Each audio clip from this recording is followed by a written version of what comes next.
Determine delta y and dy for the function y equals the square root of 25 minus x squared, where x equals 4 and delta x equals negative 1. Delta y equals y of x plus delta x minus y of x.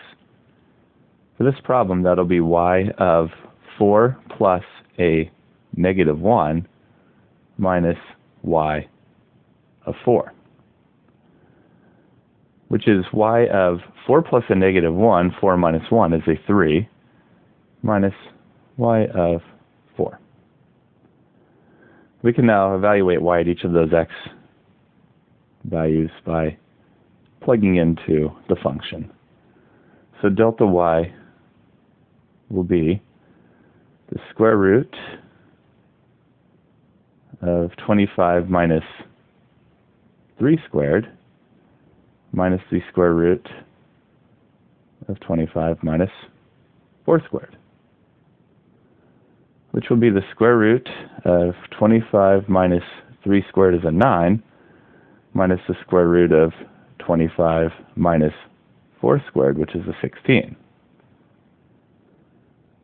So we have the square root of 25 minus 9, which is a 16, minus the square root of 25 minus 16, which is a 9. The square root of 16 is a 4, minus the square root of 9 is a 3, and 4 minus 3 comes out to 1.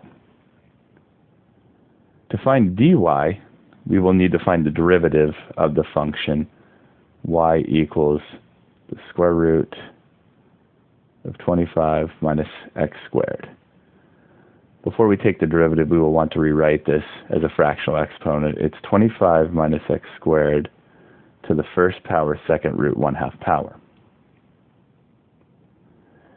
We can now find the derivative. We will want to use the dy dx notation here.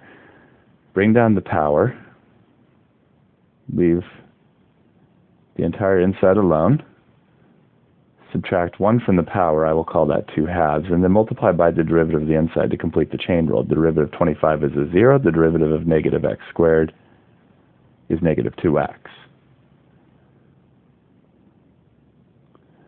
We can now move the negative 2 out front with the 1/2. The 2's will cancel, giving us a negative 1. The x can also move out front. So the 1/2 and the 2 cancel to a 1, and we have negative x, so it'll move to the front. And we have 25 minus x squared to the 1 minus 2, which is negative 1/2 power. Since we have a negative exponent, we'll want to move that to the denominator. The negative x will not move, it'll stay in the numerator. And we will have 25 minus x squared to the positive 1/2 in the denominator. And positive 1/2 power can be replaced with square root of the first power of 25 minus x squared. There's our derivative, dy dx. We can now solve for dy by multiplying both sides by dx, or multiplying dx to the right side.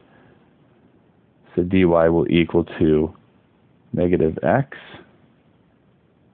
over the square root of 25 minus x squared times dx. We can replace dx with delta x to give it a value, leaving everything else alone.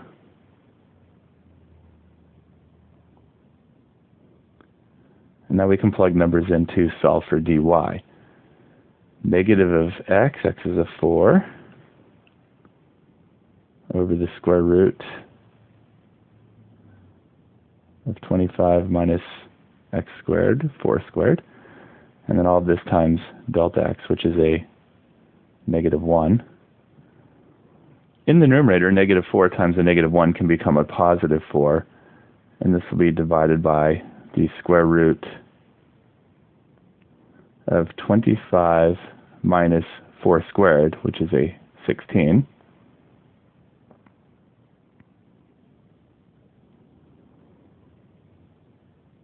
So we'll have 4 over the square root of 25 minus 16, which is a 9, and 4 over the square root of 9, which is a 3.